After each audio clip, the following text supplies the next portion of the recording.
السلام عليكم ورحمة الله وبركاته. إن الحمد لله نحمده ونستغفره ونعوذ بالله من شرور أنفسنا ومن سيئات أعمالنا. من يهده الله فلا مضل له ومن يضلله فلا هادي له، وأشهد أن لا إله إلا الله وحده لا شريك له، وأشهد أن محمدا صلى الله عليه وسلم عبده ورسوله. يا أيها الذين آمنوا اتقوا الله حق تقاته ولا تموتن إلا وأنتم مسلمون. يا أيها الناس اتقوا ربكم الذي خلقكم من نفس واحدة وخلق منها زوجها وبث منهما رجالا كثيرا ونساء، واتقوا الله الذي تساءلون به والأرحام إن الله كان عليكم رقيبا. يا أيها الذين آمنوا اتقوا الله وقولوا قولا سديدا يصلح لكم أعمالكم ويغفر لكم ذنوبكم، ومن يطع الله ورسوله فقد فاز فوزا عظيما.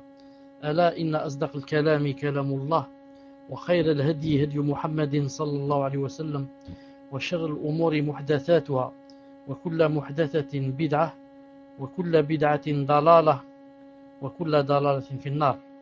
أما بعد, nous sommes Inch'Allah Ta'ala mercredi 7 Rabi' al-Awwal 1430 de l'Hégire, c'est-à-dire le 4 mars 2009 bi'idna Azza wa Jalla. Nous sommes avec le dernier cours de la personnalité de la musulmane, Inch'Allah Ta'ala. Avant cela, je suis en train d'attendre toujours qu'on me confirme que vous m'entendez dans l'InSpeak. J'attends, Inch'Allah Ta'ala, le numéro 1. Taïb. Vous écrivez le titre, Inch'Allah Ta'ala, le titre d'aujourd'hui.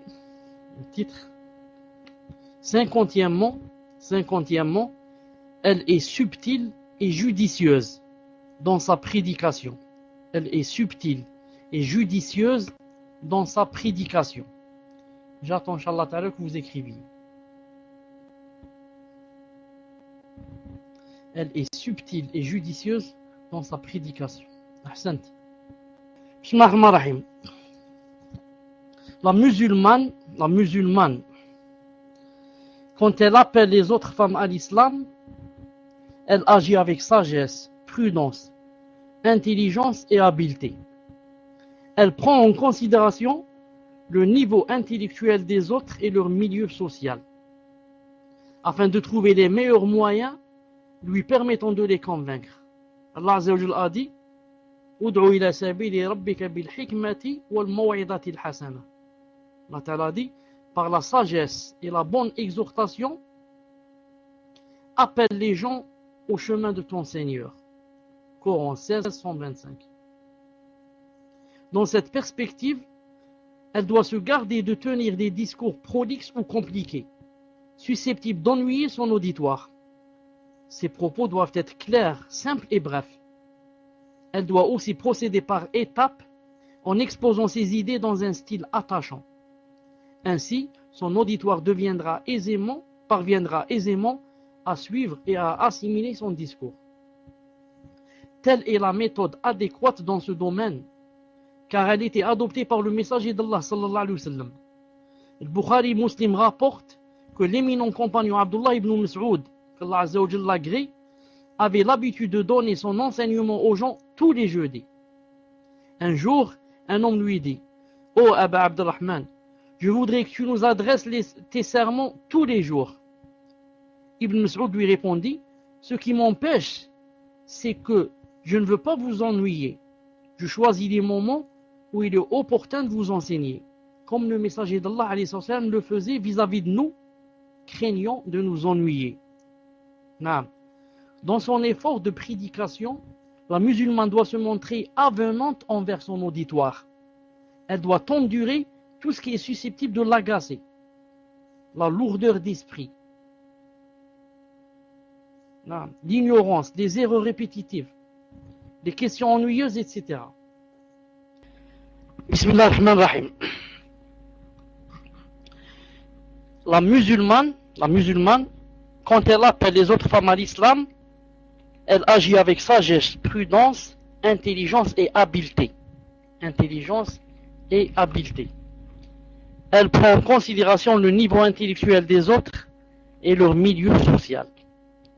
Pourquoi? Afin de trouver les meilleurs moyens lui permettant de les convaincre.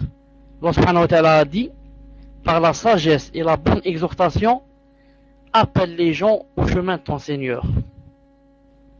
Dans cette perspective, elle doit se garder de tenir des discours prolixes ou compliqués, susceptibles d'ennuyer son auditoire. Ses propos doivent être clairs, simples et brefs.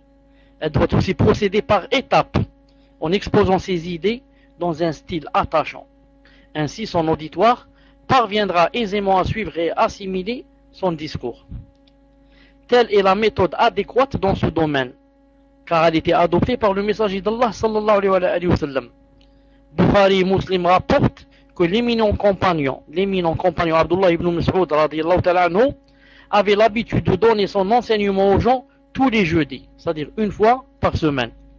Un jour, un homme lui dit: « Oh Aba Abdirrahman, je voudrais que tu nous adresses tes sermons tous les jours. » Ibn Mas'ud lui répondit: « Ce qui m'empêche, c'est que je ne veux pas vous ennuyer. Je choisis les moments où il est opportun de vous enseigner, comme le messager d'Allah le faisait vis-à-vis de nous, craignant de nous ennuyer. » Dans son effort de prédication, la musulmane doit se montrer avenante envers son auditoire. Elle doit endurer tout ce qui est susceptible de l'agacer, la lourdeur d'esprit, l'ignorance, les erreurs répétitives, les questions ennuyeuses, etc. En cela, elle se conforme à l'attitude du messager d'Allah sallallahu alayhi wa sallam, qui était un modèle en matière de magnanimité, de patience et de gentillesse.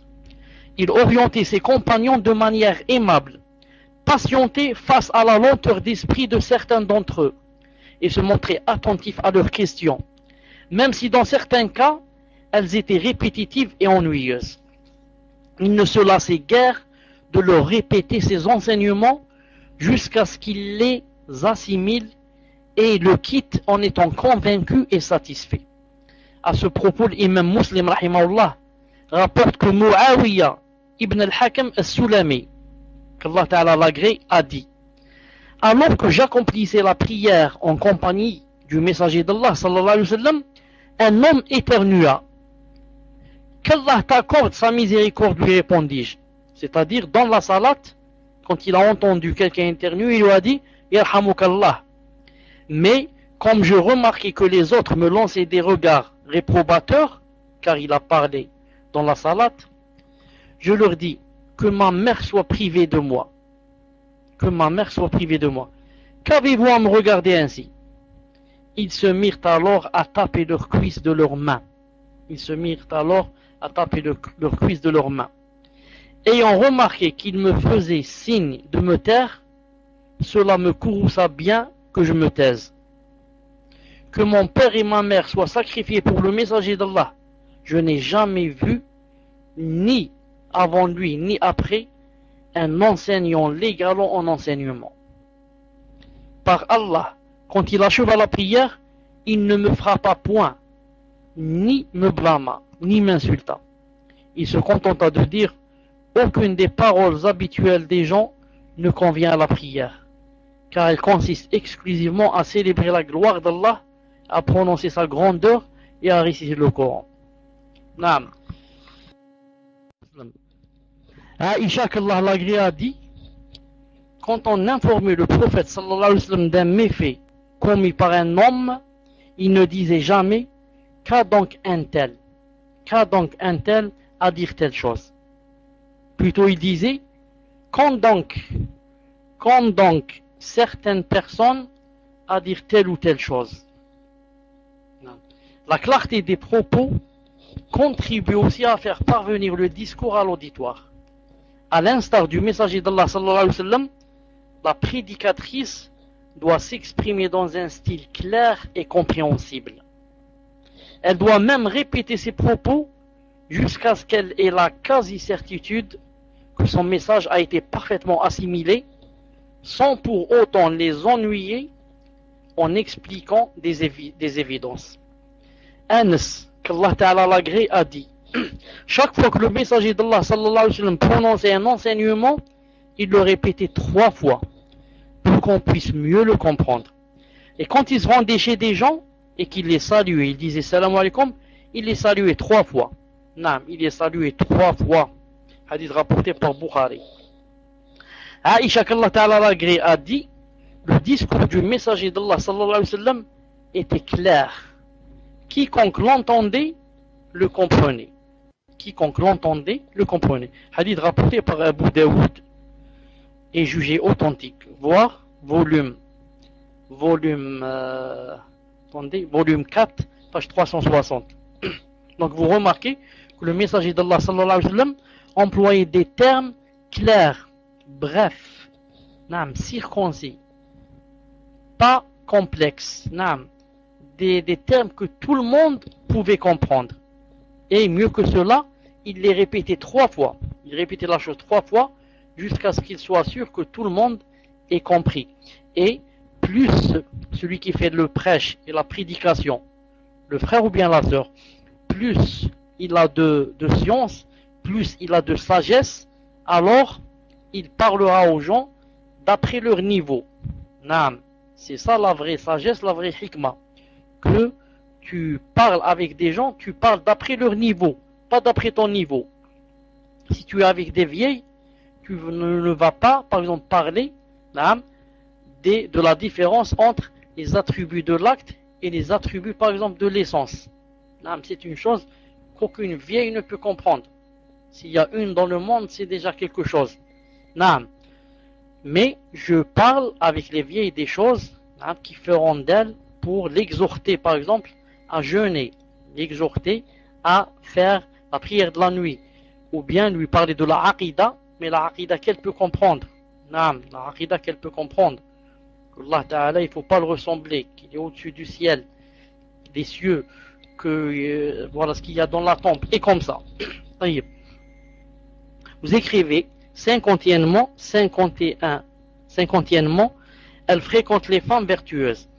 51, elle fréquente les femmes vertueuses. Alhamdulillah. Dans ses amitiés avec les autres femmes, la musulmane opte régulièrement pour les femmes vertueuses.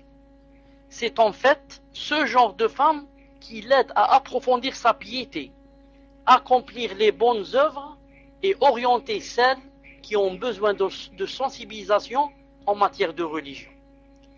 Fréquenter les femmes vertueuses ne saurait être que bénéfique. C'est une source de bien et de rétribution. Il contribue à mieux comprendre l'islam, à s'attacher encore plus à ses principes et à avoir une vision judicieuse des choses. Allah Azza wa Jal incite tout croyant sincère à tenir compagnie aux gens de piété et ne pas s'en détourner pour des raisons purement temporelles. Allah Azza wa Jal a dit واصبر نفسك مع الذين يدعون ربهم بالغداة والعشي يريدون وجهه ولا تعد عيناك عنهم تريد زينة الحياة الدنيا ولا تطع من أغفلنا قلبه عن ذكرنا واتبع هواه وكان أمره فرطا. Sourate Al-Kahf. Il a dit dans Sourate Al-Kahf, fais patienter ton âme avec ceux qui invoquent le Seigneur matin et soir, désirant son visage. Que tes yeux ne se détachent point d'eux en cherchant le faux brillant de la vie sur terre.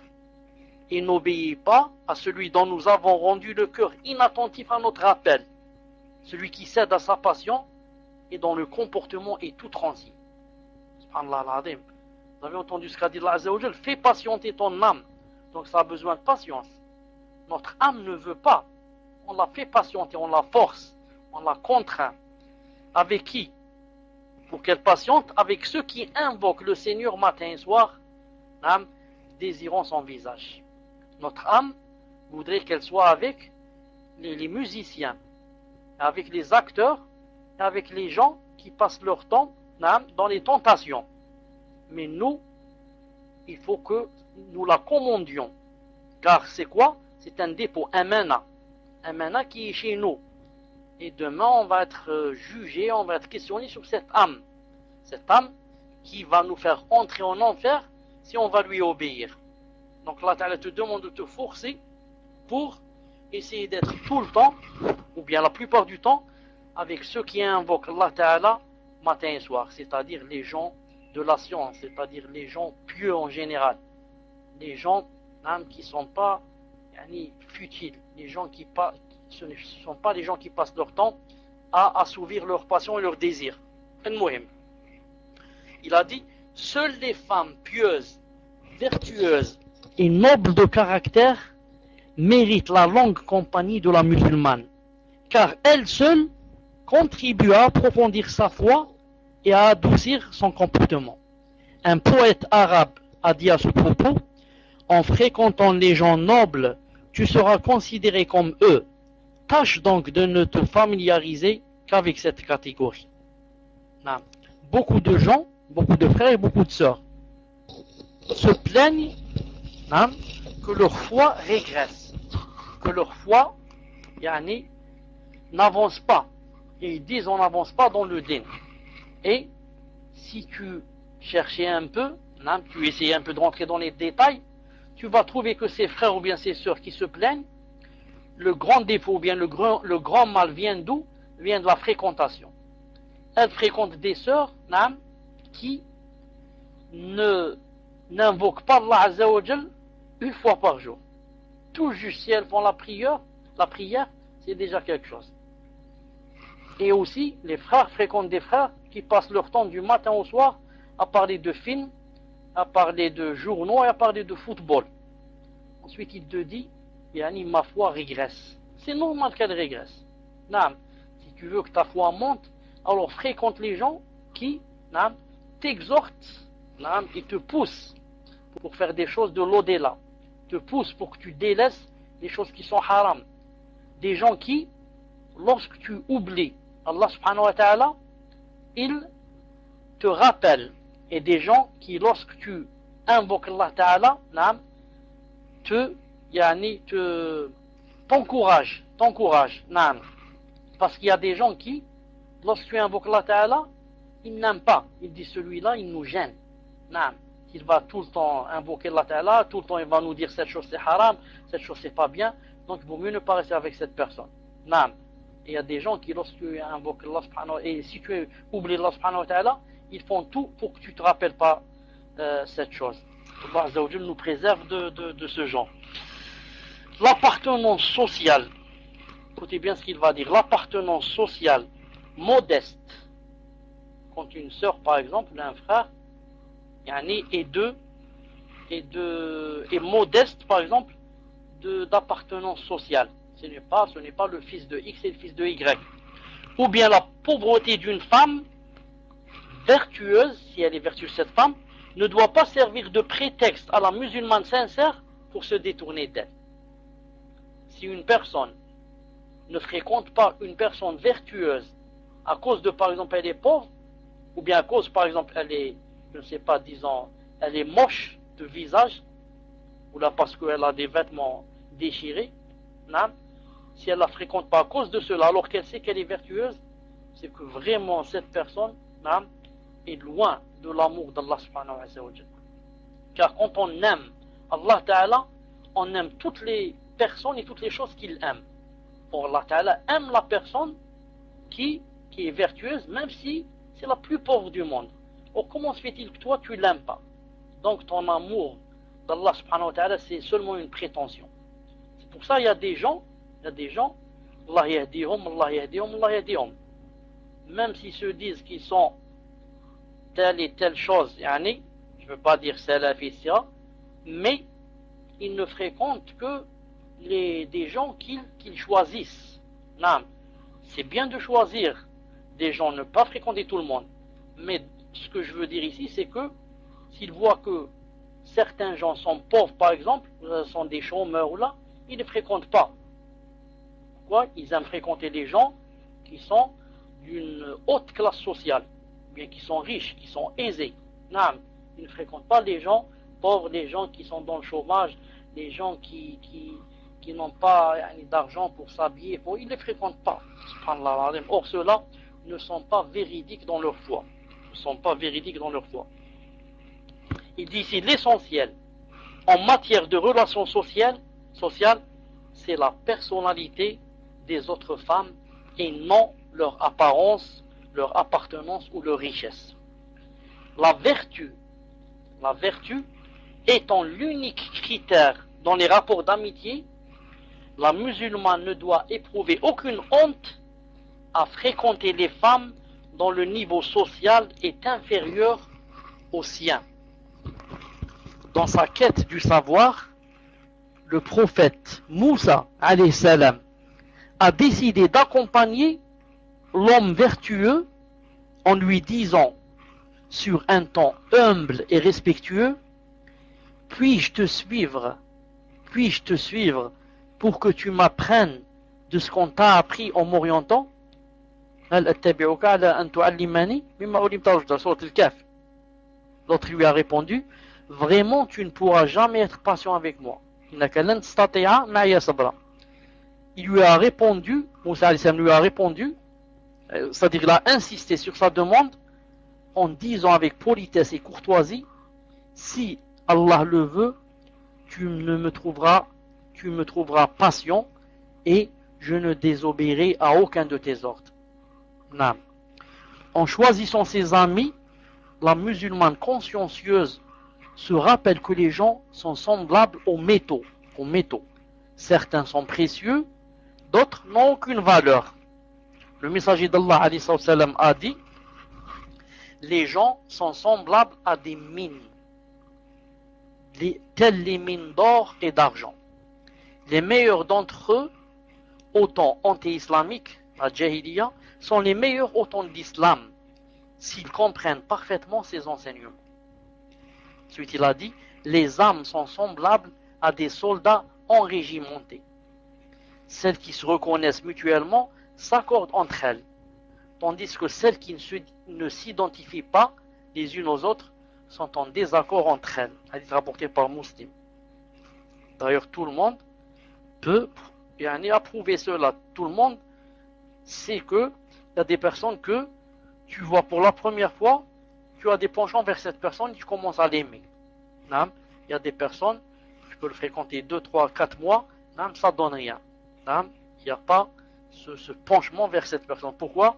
À cause de nos âmes qui sont comme des soldats enrégimentés, et ces deux âmes-là ne se sont pas accordées. Pourquoi? Parce qu'elles ne se sont pas reconnues mutuellement. Dans l'univers de l'amitié, il y a deux catégories de compagnons, les bons et les mauvais. La compagnie des bons est bénéfique sur tous les plans, tandis que la compagnie du mauvais ou des mauvais n'engendre que les pires conséquences. La musulmane avertie connaît cette classification, car le messager d'Allah l'en a informé en employant une merveilleuse métaphore. Il a dit, sallallahu alayhi wa sallam, le bon compagnon et le mauvais sont comparables respectivement au vendeur du musc, celui qui vend les parfums, et au forgeron. Concernant le vendeur du musc, ou bien il t'en fera cadeau, ou bien tu lui en achèteras, ou bien au moins tu en sortiras la bonne odeur, tu en sentiras la bonne odeur. Quant au forgeron, ou bien il brûlera tes vêtements, ou bien il te fera sentir une odeur puante. C'est rapporté par Bukhari et Muslim. Donc vous voyez celui qui a une bonne fréquentation et celui qui a une mauvaise fréquentation. Quand tu as une bonne fréquentation, tu es toujours gagnant. C'est comme lorsque tu as un ami qui vend des parfums et tu vas t'asseoir chez lui pour discuter. Donc, ou bien il va te donner un cadeau, un petit flacon de parfum, ou bien c'est toi qui vas en acheter, ou bien si tu n'as pas les moyens pour en acheter et il ne t'a rien donné en cadeau, tu vas sortir de lui avec une bonne odeur. Car le parfum, premièrement, tu l'as senti, et c'est bien de sentir le bon parfum, premièrement, et deuxièmement, ce parfum, un peu de ce parfum va rester sur tes vêtements. Tu vas aller chez toi, on va dire, Masha'Allah, tu étais avec qui? Et quand tu fréquentes quelqu'un qui est mauvais, ou bien il va brûler tes vêtements, comme le forgeron, si tu fréquentes un forgeron, tu vas chez lui pour discuter un peu, ou bien il va brûler tes vêtements sans le vouloir, ou bien tu vas sortir de chez lui avec une odeur puante. Vous remarquez, quand on va seulement dans un cybercafé par exemple, si on n'a pas d'internet à la maison, on va dans un cybercafé, quand on va chez soi à la maison, la première chose qu'on va nous dire, où étais-tu? Pourquoi tu dis? On te dit, tu sens la cigarette. Tu sens la cigarette. Pourquoi? Tu vas t'asseoir devant des gens collés à eux, et à droite et à gauche. Et en face de toi et derrière toi, on fume. Et ils vont t'enfumer. Tu vas prendre tout ça sur tes vêtements.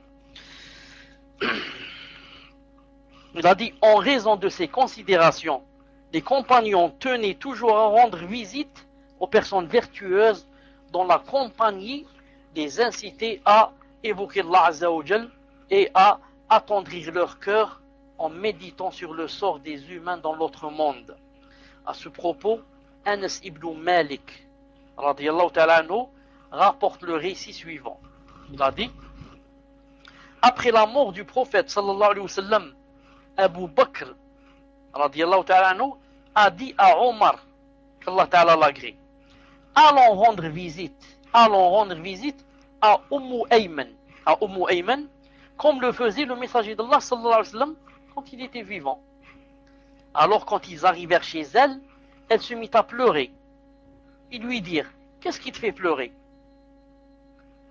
Ce qui est auprès d'Allah est bien meilleur pour le messager d'Allah. Pourquoi tu pleures? Le messager d'Allah, s'il est mort, le fait qu'il soit mort, c'est mieux pour lui, car ce qu'il a rencontré maintenant chez Allah, c'est mieux ce qu'il avait ici. Tout le monde sait que ici c'était l'un des plus pauvres. Alors que là-bas, chez Allah Ta'ala, il a tout. Elle a dit, ce n'est nullement parce que je ne sais pas ce qui est auprès d'Allah est bien meilleur pour le messager d'Allah que je pleure. Si je pleure, c'est parce que la révélation s'est interrompue à jamais. Si je pleure, c'est parce que le Coran ne va plus descendre, il ne va plus y avoir de révélation. Le dîn s'est parachevé. En entendant ces mots, Abu Bakr et Omar radiallahu ta'ala anhum furent tellement émus qu'ils se mirent à pleurer avec elle. Hadith rapporté par Muslim. Rappelons enfin, donc vous voyez la bonne compagnie. Ils sont allés chez une femme, elle les a fait pleurer. C'est quoi le mieux pour toi? Que tu ailles chez quelqu'un qui va te faire pleurer en te parlant de l'au-delà, en te parlant de ce qu'il y a là-bas, ou là que tu ailles chez quelqu'un qui va te faire rire des heures et des heures, et tu vas revenir chez toi sans avoir fait la salat à l'heure, sans avoir rien appris. Même tu vas revenir chez toi en sentant que ta foi a régressé. Qu'est-ce qui est mieux? Sûrement la première compagnie. Rappelons enfin que les assemblées composées de femmes vertueuses, dont l'objet est d'évoquer Allah Azza wa Jal et de traiter des sujets sains et sérieux, sont des assemblées entourées par les anges et enveloppées par la miséricorde d'Allah Azza wa Jal. Ce genre d'assemblée contribue effectivement à purifier les âmes, à adoucir les caractères et à éclairer les esprits. Il y a donc là de bonnes raisons qui devraient inciter la musulmane à y participer fréquemment pour jouir de leurs effets bénéfiques dans ce bas monde et dans l'au-delà. 52e, vous écrivez, elle œuvre pour réconcilier les musulmanes. Elle œuvre pour réconcilier les musulmanes. La société musulmane est certes une société dont les membres se distinguent par l'esprit de fraternité, de communication, de compréhension et de tolérance les uns vis-à-vis des autres. Cependant, cette société demeure substantiellement humaine et donc susceptible de connaître des épisodes de litige,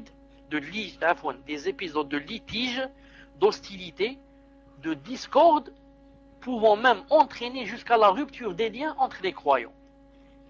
Ces discordes sont, comme nous venons de le souligner, épisodiques, et ne représentent pas une constante au sein de la société musulmane, et ce en raison des enseignements de l'islam qui recommandent la fraternité entre croyants et condamnent la haine et l'hostilité. Ayant vu la faiblesse humaine due à son penchant égoïste, l'islam recommande des méthodes efficaces pour remédier à toute situation de discorde ou de rupture entre croyants. comme nous l'avons mentionné dans un chapitre précédent, l'islam interdit à tout musulman de rompre avec son coreligionnaire durant plus de 3 jours. Le messager d'Allah a dit à ce propos, sallallahu alayhi wa sallam, il n'est permis à personne de rompre avec un croyant durant plus de 3 jours. Passé ces 3 jours, il doit aller à sa rencontre et le saluer. Si ce dernier répond à son salut, il se partage la récompense d'Allah. Si par contre il n'y répond pas, le premier sera disculpé du péché de la rupture. Hadith rapporté par Bukhari et dans Adab al-Mufrad. Donc, c'est un hadith authentique. Donc, il n'est pas permis en islam de quoi? D'isoler, disons, une personne, un musulman, plus de 3 jours. Sauf, comme vous le savez, si c'est par exemple à cause du din. Si c'est à cause de, par exemple, qu'il ne veut pas faire la prière, ou là qu'il fréquente des filles, ou là qu'il boit de l'alcool, ou là qu'il c'est un innovateur, et comme ça, il y a ce qu'on appelle le hajr, ce qu'on appelle l'isolement, mais on le fait dans un but précis, c'est pour que la personne revienne vers Allah subhanahu wa ta'ala. Maintenant, si on s'isole de cette personne et elle ne revient pas, et pire encore, elle va se noyer dans les péchés, il vaut mieux alors lui parler parce qu'au moins je lui ai fait entendre une parole une fois par mois, ou là mieux qu'elle n'entende rien de moi. Non, au moins quand je la salue, je lui dis comment ça va, je lui parle un peu, au moins peut-être ça va donner quelque chose. Mais maintenant si je vais l'isoler et que elle va se noyer dans les péchés, non, je n'ai rien fait de bien. Car pourquoi je dis pour ça? Ça va venir, Inch'Allah, dans le prochain dars. Le prochain dars, c'est comment faire la da'wah, comme je vous avais, Inch'Allah ta'ala, promis cela. Car aujourd'hui, je termine ce livre, Inch'Allah. Prochain dars, comment faire la da'wah. Car le fait, comme je l'ai dit, je le dirai la prochaine fois, Inch'Allah ta'ala, le fait d'isoler en islam, hein, ce n'est pas un but en soi. Mais c'est une cause pour pousser la personne à ce qu'elle délaisse le péché et revienne vers Allah. Non. Pourquoi je dis pour ça? Car certaines personnes sont vindicatifs, c'est-à-dire ils ont la vengeance et la haine dans le cœur. Quand quelqu'un se trompe, ils l'isolent. Ce n'est pas pour qu'il revienne. Ils l'isolent par vengeance, parce qu'ils le détestent. Non. Déjà, ils avaient des comptes à lui rendre. Maintenant qu'il s'est trompé, alhamdoulilah. Voilà, comme ça, je ne vais plus lui parler. Donc, ça, ce n'est pas pour Allah Azza wa Jalla. Ça, tu te fatigues en ne pas lui parlant. Tu ne l'as pas fait pour Allah subhanahu wa ta'ala. Le Coran ordonne aux musulmans et aux musulmanes de réconcilier les croyants en litige, notamment lorsque l'hostilité aveugle pousse ces derniers à se déclarer la guerre. Allah Ta'ala a dit, si 2 groupes de croyants se combattent, réconciliez-les. Si l'un des 2 groupes se rebelle contre l'autre, combattez le groupe qui se rebelle jusqu'à ce qu'il se conforme à l'ordre d'Allah. Puis, s'il s'y conforme, réconciliez-les avec justice et soyez équitables, car Allah Ta'ala aime les justes. Coran 49:9. Réconcilier les croyants séparés par un différend est donc un devoir, car la société musulmane doit se distinguer par la concorde et la fraternité. Allah Ta'ala a dit, certes, les croyants sont frères. Établissez donc la concorde entre vos frères et craignez Allah afin qu'il vous fasse miséricorde. Coran 49:10. Conformément à ces enseignements, la musulmane est tenue à réconcilier ses sœurs en religion qui sont en conflit ou celles qui ont rompu leur lien de fraternité. Dans cette perspective, l'islam autorise même à exagérer les propos de l'une des parties en conflit et à les embellir en les rapportant à l'autre partie afin de hâter leur réconciliation. Inventer des propos flatteurs et les attribuer à une personne en discorde avec une autre, dans l'unique intention de ramener celle-ci à des meilleurs sentiments, en préparant ainsi la réconciliation, n'est pas considéré par l'islam comme étant un mensonge. C'est plutôt un mensonge licite, voire recommandé. Le Bukhari et Muslim rapportent, d'après Kulthum bint Uqba ibn Abi Mu'ayt, qu'Allah Ta'ala l'agrée, que le messager d'Allah sallallahu alayhi wa sallam a dit, n'est pas un menteur, celui qui réconcilie les gens en rapportant ou bien en disant des propos bienveillants. Hadith rapporté par Muslim. Dans une autre version de Muslim, il est dit que Kulthum a ajouté: je ne l'ai jamais entendu tolérer le mensonge qu'en ces 3 cas de figure: la guerre, la réconciliation entre les gens et entre un homme et sa femme. Un homme et sa femme. Hadith rapporté par Muslim. Naam. On va terminer avec 53. Vous écrivez 53, dernier sous-chapitre. Elles se mêlent aux femmes et endurent leur tort. Elles se mêlent aux femmes et endurent leur tort. La musulmane sincère doit se mêler aux autres femmes et endurer les méfaits de certaines d'entre elles, car elle agit conformément à un engagement, une cause à défendre et un message à transmettre. Entreprendre cette tâche, ô combien noble et importante, exige beaucoup d'abnégation et de patience. Il arrive que certaines femmes qu'elle aborde pour leur expliquer les principes de l'islam, ou bien les appeler à observer ses règles, se moquent d'elle, ou bien lui répondent de manière plus convenable et dédaigneuse. Ce genre de femmes existe effectivement dans la société humaine. Elles sont égocentriques, détachées exclusivement au plaisir de la vie, attachées à des occupations vaines et futiles, frivoles. Elles sont insoucieuses vis-à-vis de la religion et lentes à se conformer à ses préceptes. Ces gens-là ont toujours et partout existé. Leur comportement agaçant peut même pousser la musulmane qui les côtoie à désespérer de leur cas et à abandonner définitivement sa mission de prédication. Cependant, cet obstacle ne doit aucunement affaiblir la musulmane ou bien la pousser à s'éloigner des gens et à se replier sur elle-même. Elle doit plutôt faire preuve de patience et de magnanimité, à l'instar des prophètes et des messagers qui ont entrepris cette mission avant elle. Afin d'aguerrir les croyants qui s'engagent à communiquer l'islam aux autres et de les encourager à persister dans leur mission, le messager d'Allah sallallahu alayhi wa sallam leur affirme que celui qui endure les méfaits des gens a plus de mérite que celui qui ne les supporte pas. Il a dit sallallahu alayhi wa sallam dans un hadith rapporté par Bukhari dans Adab Mufrad, volume 1, page 478, authentique, il a dit: le croyant qui fréquente les gens et endure leur tort a plus de mérite que celui qui ne les fréquente pas et n'endure point leur tort.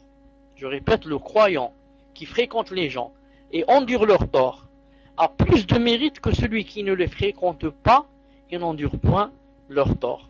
Ici, je veux dire une chose, je dis à condition que cette personne qui fréquente les gens et qui veut avoir ce grand mérite-là, et elle va endurer leur tort, à condition que ça ne se retourne pas contre elle. Car il y a des personnes qui, par exemple, qui sont vraiment faibles et qui, si on leur dit un mot déplacé, ou bien on les insulte, ou bien on les frappe, ou là, elles risquent de tout quitter. Je connais des gens, et peut-être vous-même vous connaissez. Moi, je connais des gens personnellement. J'ai même un nom maintenant là dans ma tête d'une personne qui, lorsqu'elle a commencé à faire la prière, elle a commencé à la maison, un homme. Ensuite, la première fois où il a été à la mosquée, on lui a volé ses souliers. Depuis ce jour-là, il n'est plus jamais allé à la mosquée et a quitté même la salat à la maison. Il dit, puis moi je croyais que Allah Ta'ala, c'est-à-dire allait me sauver, ou là, comment on dit, puisque maintenant il les a laissés voler, donc je ne vois pas pourquoi je vais continuer à faire la prière. Bref, maintenant je dis que celui qui sait qu'il peut endurer avec les gens, s'il les fréquente et il endure avec eux, celui-là est mieux que celui qui se retire et qui n'endure pas. Non. Mais comme je viens de dire, à condition qu'il sache qu'il a un cœur fort. Et c'est quelqu'un, quand on lui dit on a dit ça de toi, ou là on t'a insulté, ou là, fillah subhanahu wa ta'ala, il croit, il patiente. S'il est de ce genre, c'est mieux pour lui de fréquenter et d'endurer. Non. Le messager d'Allah sallallahu alayhi wa sallam ainsi que les prophètes qui l'ont procédé sont des modèles parfaits en matière de patience devant la rudesse des gens, leur futilité et leurs accusations mensongères. Les croyants et croyantes engagés à diffuser l'islam devraient donc suivre leur exemple en faisant preuve de patience et de magnanimité face à la mécréance et à la malfaisance de certaines personnes, même si elles sont musulmanes. Le Bukhari et Muslim rapportent un récit qui illustre parfaitement l'immense magnanimité du prophète sallallahu alayhi wa sallam. Écoutez bien ce qui va suivre. Un jour, le prophète sallallahu alayhi wa sallam fit le partage du butin. On lui a ramené un butin, de l'or, des chambres, etc. Il a commencé à partager le butin, comme il le faisait à plusieurs occasions. Mais un homme des Ansar, des Médinois, a dit, il a juré, il a dit par Allah, ce partage n'a pas été effectué pour le visage d'Allah. Allahu Akbar. Regardez, qu'est-ce qu'il a dit. Est-ce que vous connaissez une phrase plus mauvaise, plus mécréante que cette phrase? Que tu dises du messager d'Allah sallallahu alayhi wa sallam et tu jures, tu dis je jure par Allah, ô messager d'Allah, que tu es injuste. Allahu Akbar. Je jure, ô messager d'Allah, par Allah, que ce que tu viens de faire, tu l'as pas fait pour le visage d'Allah. Regardez le messager d'Allah, qu'est-ce qu'on dit de lui et comment qu'il répond. Alors le messager d'Allah sallallahu alayhi wa sallam fut péniblement ému au point que son visage changea de couleur. Il y a de quoi. C'est un être humain comme nous, il y a de quoi.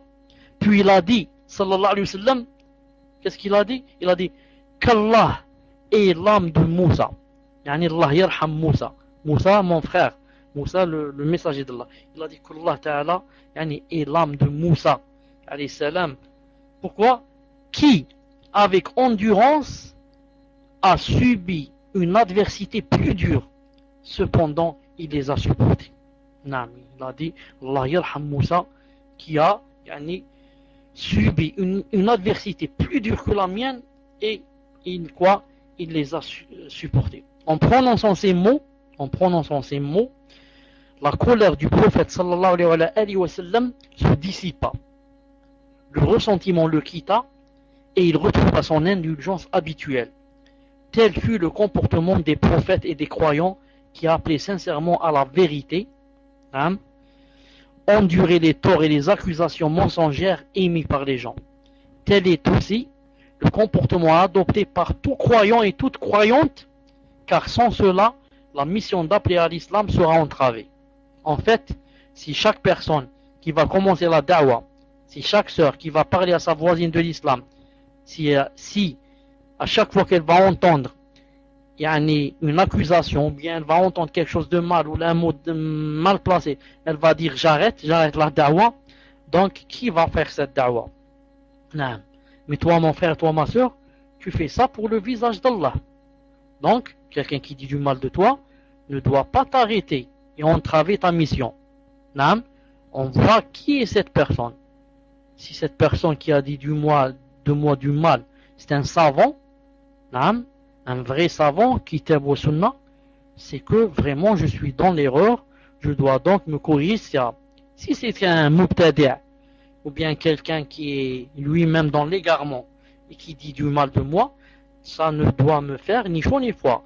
Si ça me fait un peu chaud, un peu froid, je dois résister et invoquer les messagers d'Allah qui ont souffert beaucoup plus que moi avant moi, et tous les gens de la da'wah qui souffrent et qui on les accuse de mille choses, mais ce qui te fait, Inch'Allah ta'ala, patienter, c'est le fait de savoir ce qui t'attend demain chez Allah subhanahu wa ta'ala.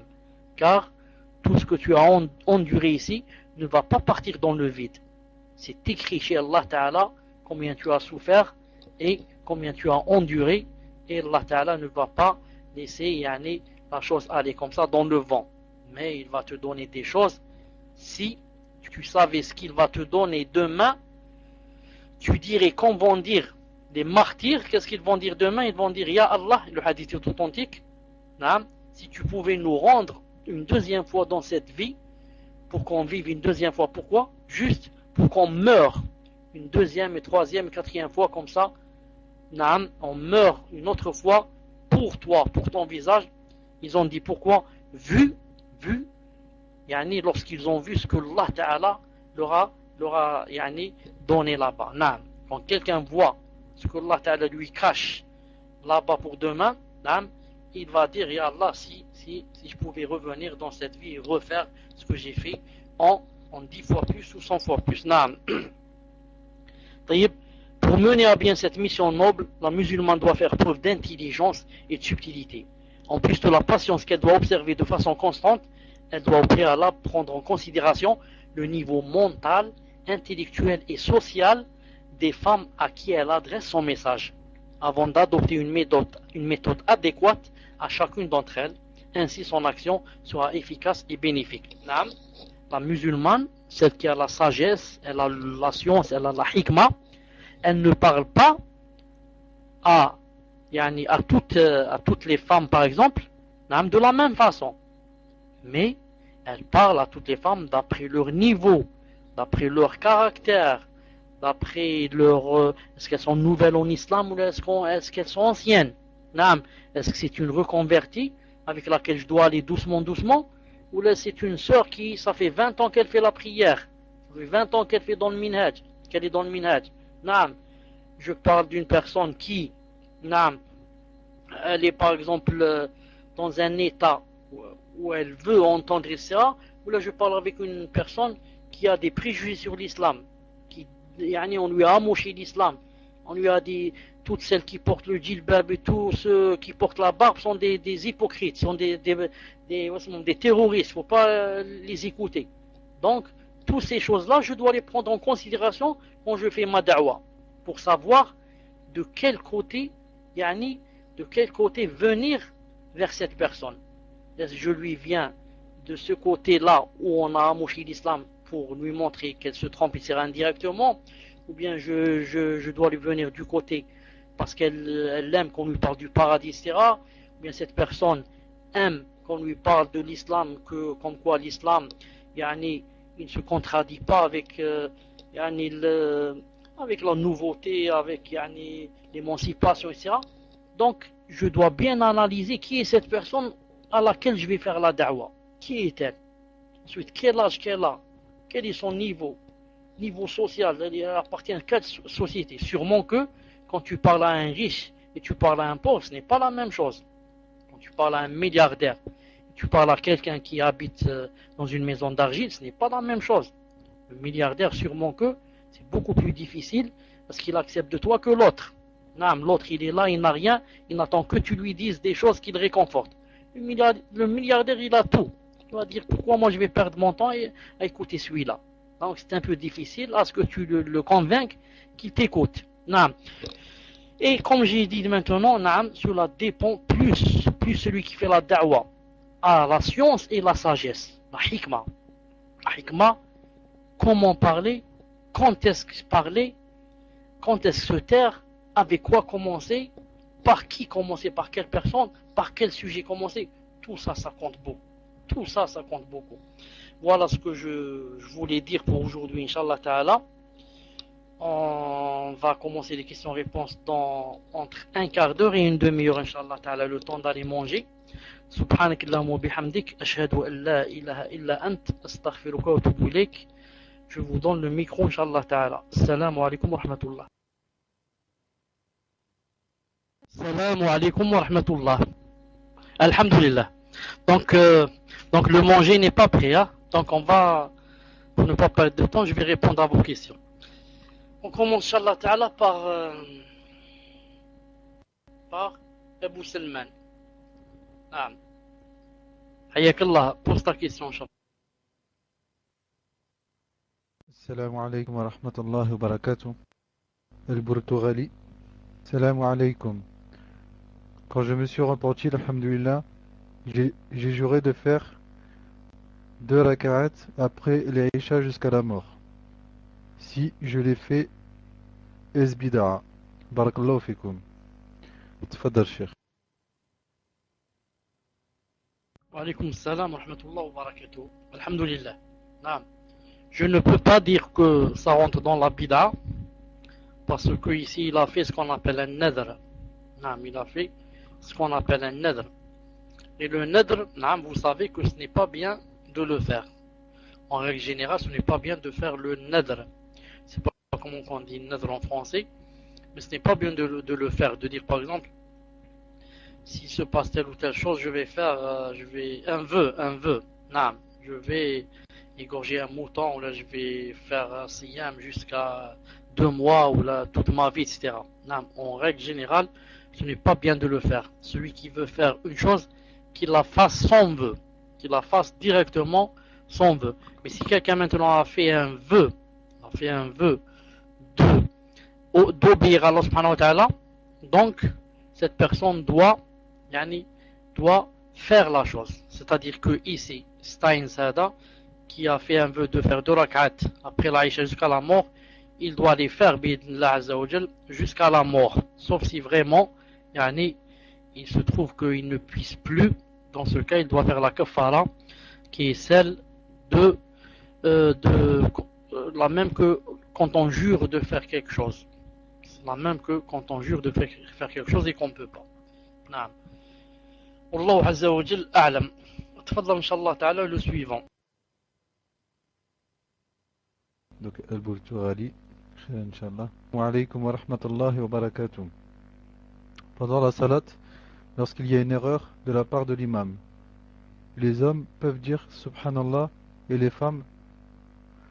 Est-ce que les hommes peuvent dire Subhanallah et les femmes, est-ce qu'elles doivent taper des mains? Est-ce que la question est terminée, Al-Burtughali? Tapez 1, Inch'Allah, lorsque les questions sont terminées. Assalamu alaikum. Pendant la salat, lorsqu'il y a une erreur de la part de l'imam, les hommes peuvent dire Subhanallah et les femmes doivent taper des mains. Qu'en est-il lorsque la femme prie avec d'autres femmes ou avec son mari? Peuvent-elles dire Subhanallah? Tfadal, Cheikh. طيب وعليكم السلام ورحمة الله وبركاته. طيب بسم الله الرحمن الرحيم والصلاة والسلام على أشرف المرسلين.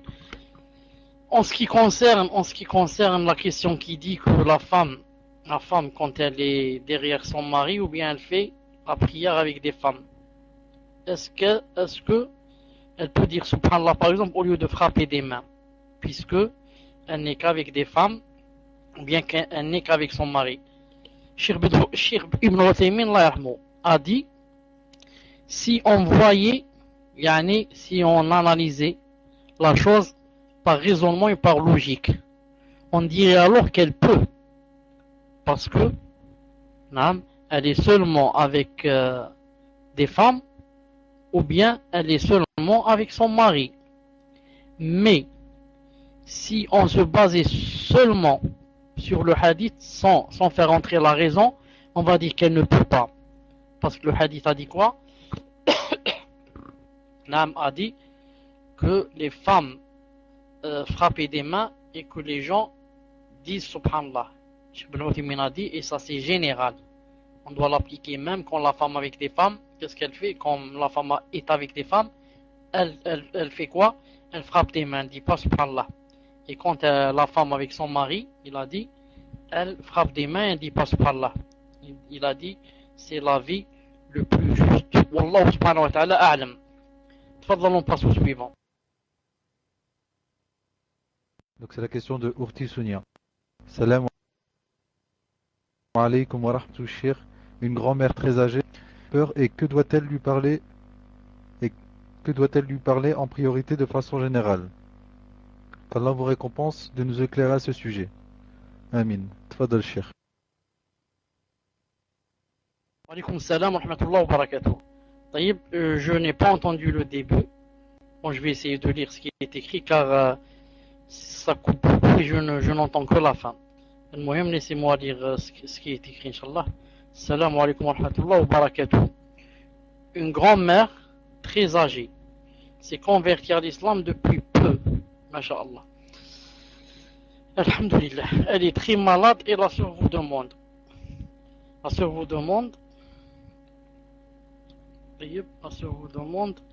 Comment peut-elle aborder la mort et l'après avec elle sans lui faire peur, et de quoi doit-elle lui parler en priorité de façon générale? Naam. Bismillah ar-Rahman ar-Rahim wa salatu salam ala ashraf al-mursalin. on devrait d'abord la féliciter et lui faire des éloges, etc. et lui dire que, alhamdoulilah, que Allah subhanahu wa ta'ala, le Seigneur le Tout-Puissant, t'es choisi pour te guider. T'es choisi pour te guider, naam. Et comme ça, si quelqu'un meurt, il va mourir musulman, naam, et que c'est le paradis qui l'attend là-bas, et c'est la rencontre des messagers, la vision d'Allah subhanahu wa ta'ala, l'éternité, etc. Naam, de lui parler des choses qui l'exhorteraient à vouloir comprendre plus, à vouloir pratiquer plus, et comme ça, naam. Et on lui parle au moins des grands piliers, surtout le premier qui est la salat.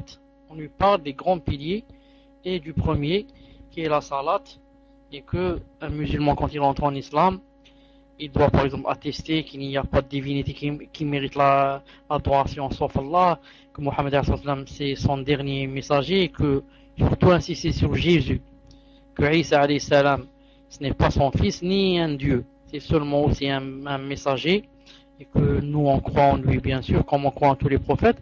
Ensuite, si on est par exemple dans le Ramadan, on lui parle du jeûne. Sinon, on doit lui parler au moins de la salat, qu'il y a cinq grands piliers en islam, et que la prière c'est quelque chose de primordial, et que le musulman, même s'il est très malade, il peut la faire assis, il peut la faire sur son flanc, il peut la faire sur son ventre. Mais s'il ne peut pas faire les ablutions, il y a une chose qui s'appelle le tayammum. Et comme ça, et on commence petit à petit à lui donner la dose. On commence petit à petit à lui donner la dose sans essayer, en faisant le maximum pour ne pas la brusquer.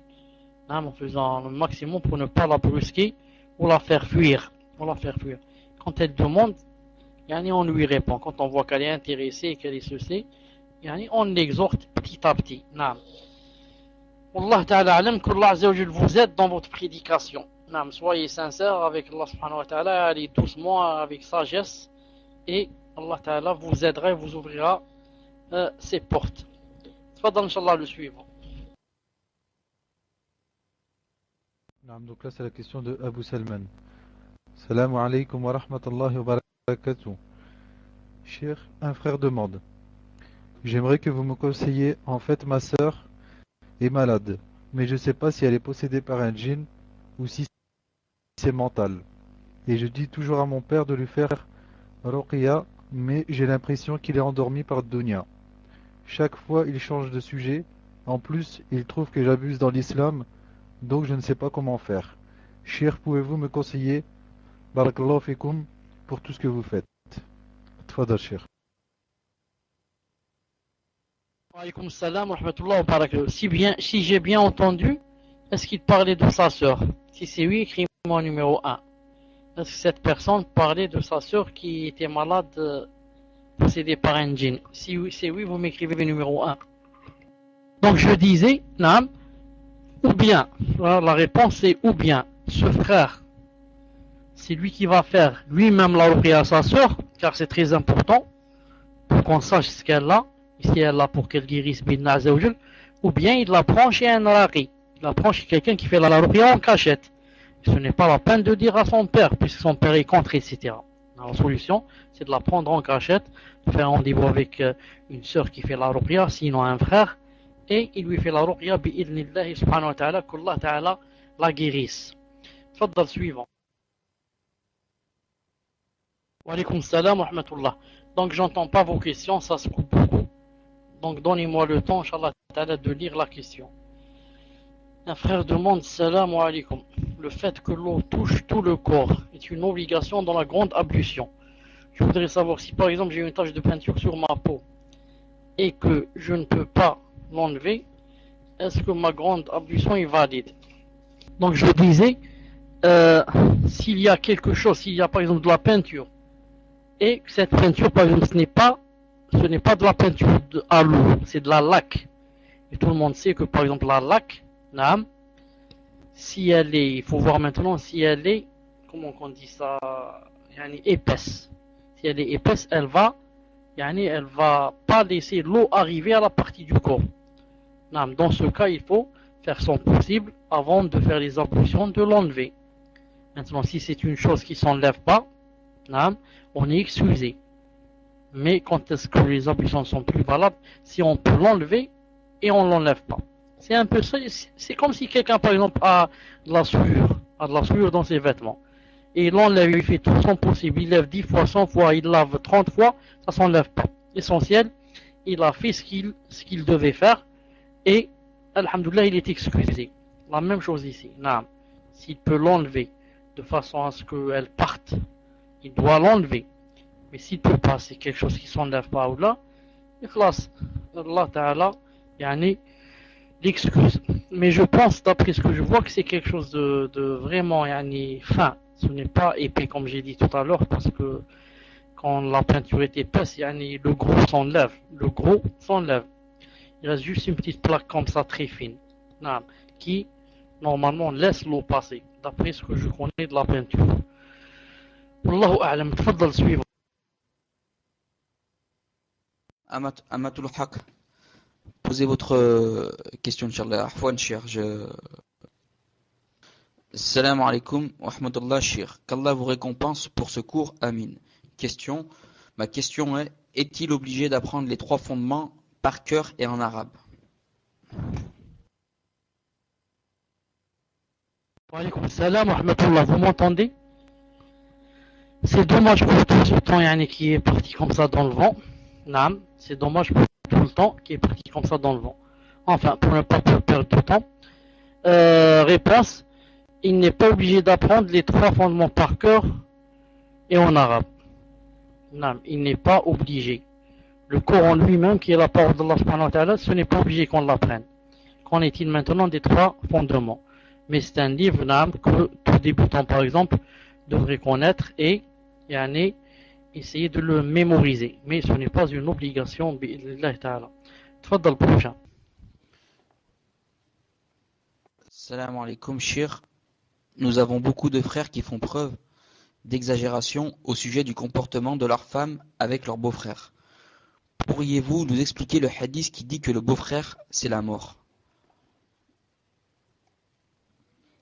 Quel est le jugement par rapport au beau-frère lorsque la femme est avec son mari? Peut-elle rester dans la même pièce avec eux si elle est couverte et que son mari est présent? Wa alaykoum salam wa rahmatullah wa barakatuh. Vous m'entendez? En ce qui concerne cette chose, ou cette question, et beaucoup de choses, on va trouver que la plupart des gens ne peuvent pas maintenir le milieu, sont dans les extrêmes. C'est-à-dire, ou bien ils font comme font certains qui interdisent toute chose à leur femme, c'est-à-dire qu'elle ne doit pas parler avec le beau-frère, qu'elle ne doit pas lui ouvrir la porte, qu'elle ne doit pas le saluer, qu'elle ne doit rien. Ou bien ils ouvrent toute chose, comme certains frères qui laissent quoi? Qui laissent leur femme avec le beau-frère et vont par exemple étudier, vont en Égypte, vont en Inde, vont je sais pas où, et ils laissent, comme m'a dit une sœur, elle m'a dit, on m'a laissé seul avec le beau-frère, seul dans un appartement, subhanallah al-azim. Alors que maintenir le milieu, c'est la chose la plus vraie, la plus juste, c'est quoi? C'est que le beau-frère, on ne doit pas le laisser en tête à tête. Naam. On ne doit pas laisser en tête à tête. Mais si le mari est présent, il est permis qu'elle s'assoie, par exemple, dans une pièce où il y a le beau-frère. Dans une même pièce où il y a le beau-frère, s'il y a le mari qui est présent. Ou bien le père du mari. Naam. À condition qu'elle soit habillée, comme par exemple lorsqu'elle sort dehors. Naam. Et ce n'est pas aussi interdit de prendre un repas ensemble aussi, si le mari est présent, si le père du mari est présent, avec la permission du mari, s'il est absent, il y a son père. Et comme ça, il a fait droit de Cheikh Ibn Baz, rahimahullah, je vous l'ai lu plusieurs fois. Donc il faut, Inch'Allah Ta'ala, être au milieu, ne pas exagérer dans le fait de tout interdire, jusqu'à interdire le halal, et ne pas exagérer de tout permettre, jusqu'à permettre le haram. Wallahu subhanahu wa ta'ala a'lam. نعم تفضل. C'est la question à Soliman. Je vais la lire, Inch'Allah. Salam alaikum. Salam alaikum. Jazakumullah khairan pour ce cours. Je vais être hospitalisé pendant une journée. Je vais subir une anesthésie. Je voudrais savoir si je peux rassembler les prières après l'opération. Car vu que j'ai déjà subi ça, et je sais que la fatigue, elle est énorme. Jazakumullah khairan. Salam alaikum. Barakallahu fikum shir. Qu'Allah vous rétribue de la meilleure des récompenses. Amin. Alaykoum salam wa rahmatullah wa barakatuh. Avant de répondre à cette question, je voudrais rappeler que si le messager d'Allah sallallahu alayhi wa sallam nous a prévenu du beau-frère, ce n'est pas parce que c'est un ennemi ou là qu'on doit le détester ou là ne pas lui parler ou là. Mais c'est comme disent les savants que le beau-frère rentre facilement à la maison car il est chez lui. Il va rentrer chez la maison de ses parents. C'est en ce sens que il peut faire le haram sans que personne ne le lui interdise. Si on voyait, comme dit Cheikh Ben Uthaymin, si on voyait un voisin rentrer dans la maison de quelqu'un, on peut lui interdire. On lui dit où vas-tu? C'est la maison de X. Qu'est-ce que tu viens faire là? Tu n'es pas du quartier comme ça. Mais est-ce que quelqu'un peut dire au beau-frère pourquoi tu rentres chez toi? C'est dans ce sens que s'il est vicieux, etc., il peut faire le haram. Naam. Sinon, Inch'Allah Ta'ala, comme je l'ai expliqué. Naam, pour le frère, comment il s'appelle, pour le frère Suleiman, Inch'Allah Ta'ala, tu joins entre les salats. Tu rassembles entre les salats. Et s'il y a quelqu'un qui peut rassembler entre les salats, c'est toi, Inch'Allah Ta'ala, dans ta situation. Naam. Tfaddal le prochain, Inch'Allah. Ibn Abu Bakr, je vous ai retiré le raid. C'est à votre tour, Inch'Allah. Salam alaikum wa rahmatullah. Doit-on faire salat istihara pour toute entreprise? Exemple, une personne fait salat istihara pour ouvrir une société. Il l'ouvre, puis dans cette société, il a des choix à faire. Acheter du matériel, doit-il faire salat istihara pour toute entreprise liée à sa société? Wa alaykoum salam wa rahmatullah wa barakatuh. Naam, à chaque fois que, c'est comme c'est dans le hadith, à chaque fois qu'il hésite entre deux choses. Naam, quand il n'hésite pas, c'est pas la peine qu'il fasse l'istikhara. Mais quand il hésite entre deux choses, ou là une chose il sait pas s'il l'a fait ou il l'a fait pas, même si c'est une chose minime, naam, il fait l'istikhara comme ça. Quand il l'a fait, Inch'Allah Ta'ala, il a le cœur apaisé, il a le cœur serein. Naam, c'est bien, avant de faire un choix, s'il hésite, de faire la salat istikhara, même si c'est à chaque fois, bi'idnillahi ta'ala. Tfaddal le suivant. Donc j'ai la question de Ubaydallah, je vais la poser Inch'Allah. Salam alaikum wa rahmatullahi wa barakatuh. Une sœur demande: dans mon entourage, une sœur me fait des problèmes avec les autres sœurs. Elle surveille tous mes faits et gestes, mes invitations, ce que je donne aux sœurs, ce que je dis et ne dis pas. Puis elle m'envoie des messages par l'intermédiaire des sœurs sans me parler directement, ce qui crée une grande fitna. Elle me reproche de ne pas avoir un comportement de sœur salafia et m'a même dit qu'il ne suffit pas de porter un djilbab. Cette sœur m'a fait beaucoup de mal et je crains pour ma foi dans le sens où pendant mes prières, je pense à elle. De plus, je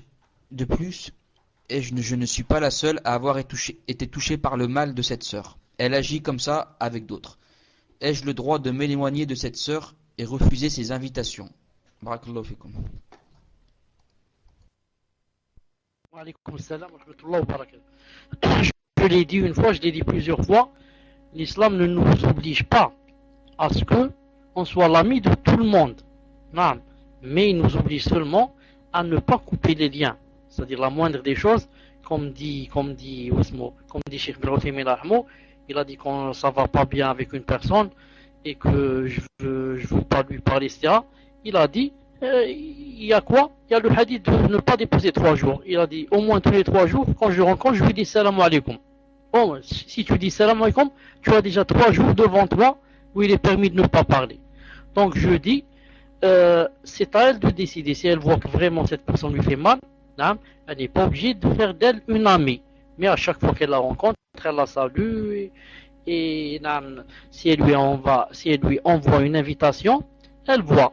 Par exemple, si en allant chez elle, elle sait que, par exemple, elle va être une cause pour dissiper ce malentendu. Donc elle y va. Si elle voit qu'en allant là-bas, c'est la fitna qui grandit et elle va mal lui parler, elle va ceci, elle va cela. Dans ce cas, elle n'est pas obligée d'y aller. Elle n'est pas obligée d'y aller, car d'ailleurs je donne comment que ça s'appelle, je donne une nasiha à cette sœur. Il n'y a pas comme fixer un rendez-vous avec elle, ou bien l'inviter, ou bien aller chez elle, ou bien et se parler en tête à tête. Et se parler en tête à tête et lui dire voilà, l'islam aime la franchise. Je voulais te dire une chose pour Allah subhanahu wa ta'ala. Tu sais bien que tu es une bonne amie, que je t'aime assez bien, etc. Mais voilà, que tu le veux ou pas, peut-être sans le vouloir, mais tu me fais beaucoup de mal. Et je sais, peut-être tu le fais pas exprès, mais je suis vraiment peiné parce que quand j'entends ce que tu me dis, ce que ceci, ce que cela. Et elle essaie de se réconcilier avec elle, c'est la meilleure des choses, bi'idna azza wa jal. Mais si l'autre ne veut pas ou veut toujours être un ennemi et déclare la guerre, elle n'est pas obligée d'aller chez elle, ni d'accepter ses invitations. Naam. Wallahu subhanahu wa ta'ala alam. Tfaddal suivre. Donc c'est la question de Zubir. Après on passera aux questions d'InSpeak, Inch'Allah. Salam alaikum. Une sœur demande. Je connais une sœur qui est mariée. Elle et son mari prétendent avoir un don qui leur a été donné par Allah Azza wa Jal, que j'ai vu de mes propres yeux. Son mari dit qu'il entend le prophète sallallahu alayhi wa sallam répondre à son salam lorsqu'il fait le tashahhud pendant la prière. Ils disent tous les deux utiliser leur don pour faire da'wa aux gens et les motiver à pratiquer. Ma question est, dois-je y croire, car j'ai peur de tomber dans le soufisme sans m'en rendre compte. Wa alaykum assalam wa rahmatullahi wa barakatuh. Alhamdulillah. Celui qui croit en une chose pareille, c'est vraiment quelqu'un qui n'a pas encore compris l'islam. Naam. Et ce couple-là, il faut les aider. Pourquoi? Parce qu'ils sont tombés dans l'égarement. Ce couple-là, le shaitan les a eus. Le shaitan les a eus. Car le shaitan, je connais plusieurs personnes qui disent, des gens avec la barbe, etc., qui font la prière avec nous tout le temps, qui disent que on entend les anges qui nous parlent. On voit comme un nuage comme ça, ensuite on entend une voix d'en haut qui nous parle, ce sont les anges. Et moi je veux dire à cette personne, il faut faire ruqya, le shaitan, là t'as possédé, t'as habité, et maintenant il te joue ces jeux-là. Donc ce couple-là a été possédé par le shaitan, a été possédé par les djinns. Peut-être ce sont des djinns musulmans qui le font comme ça. Il y a des djinns musulmans qui sont pervers. Donc, au lieu de croire en cela, il faut au contraire faire des choses pour les aider à sortir de ce gouffre de l'innovation dans lequel ils sont tombés. Car le shaitan, il faut dire qu'il les a eu vraiment. Et ce sont des gens, bien sûr, sans les connaître. Je sais que ils n'ont pas de science, ce ne sont pas des talibés, ce sont des gens qui sont loin, et qu'Allah subhanahu wa ta'ala nous préserve de l'innovation et de l'égarement du shaitan. Tfaddal suivant. Assalamu alaikum wa rahmatullah wa barakatuh, shir. Ma question.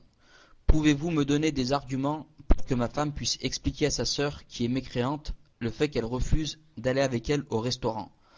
Je précise que j'habite en France et que les restaurants sont mixtes et vendent de l'alcool. Je précise également que sa sœur est très ouverte et que ma femme ne veut pas la brusquer dans sa réponse. Elle a déjà essayé de lui expliquer son refus. Sa sœur lui dit qu'elle comprend, mais elle voudrait que ma femme lui fasse plaisir en acceptant.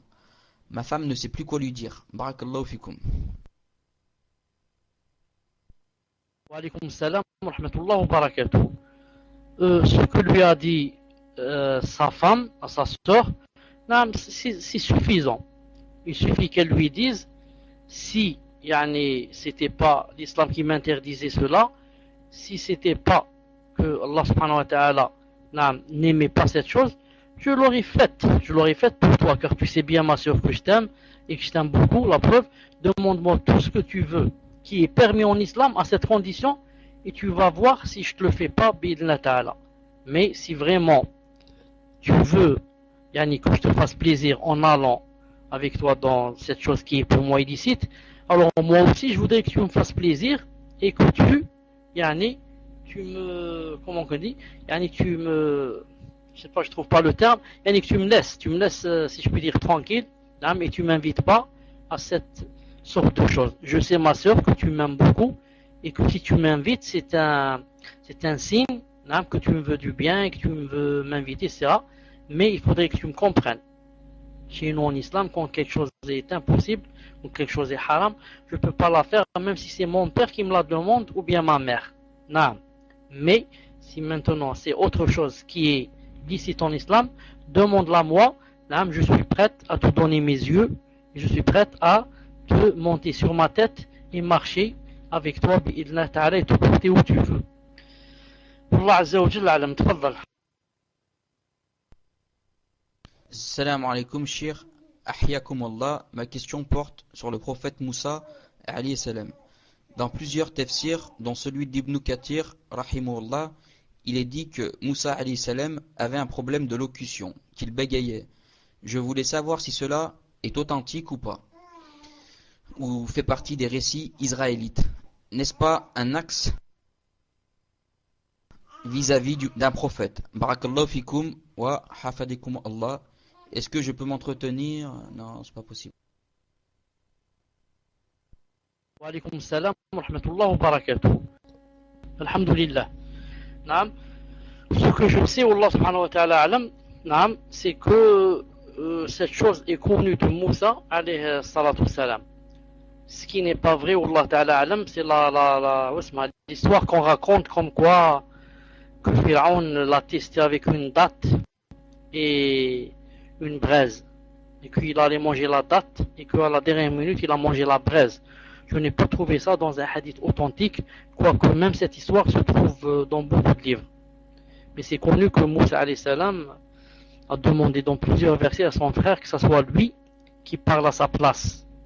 Parce qu'il avait des difficultés dans la langue.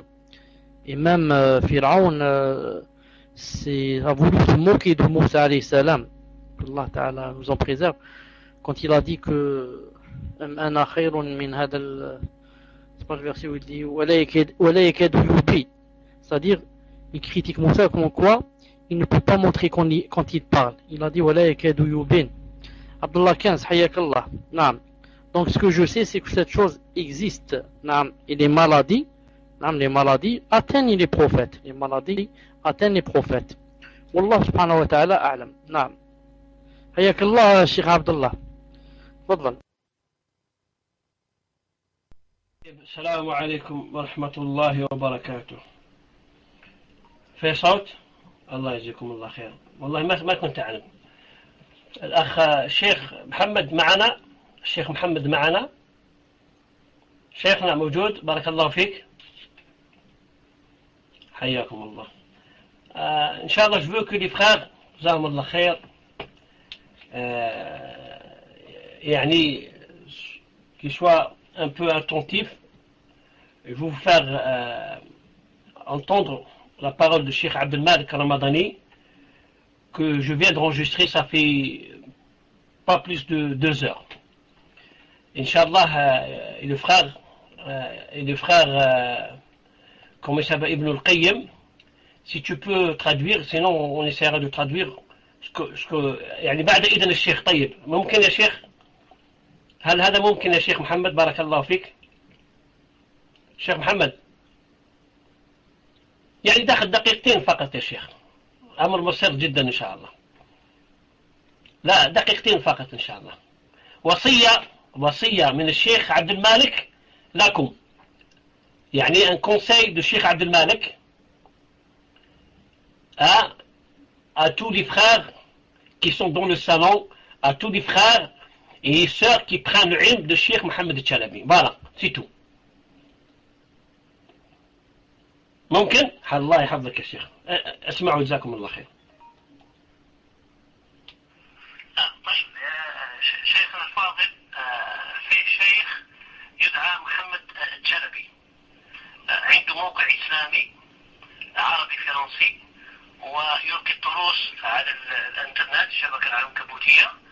وكان خطيبا وإمام في الكويت. نريد من حضرتكم يا شيخ أن يعني كنتم تعرفونه يعني أن تنصحونا بارك الله فيكم فيما يخص هذا الشيخ. جزاكم الله خير يا شيخ. الشيخ محمد شلبي من معارف القدماء، وقد عرفته في البداية على خير كثير، فهو صاحب عقيدة سلفية وخلق قويم ومحافظ على شعائر دينه، وله علم ينفع الله تعالى به من يجلس عنده ويستمع له ويقرأ له. عرفته من قديم وهو على الجد إن شاء الله تعالى.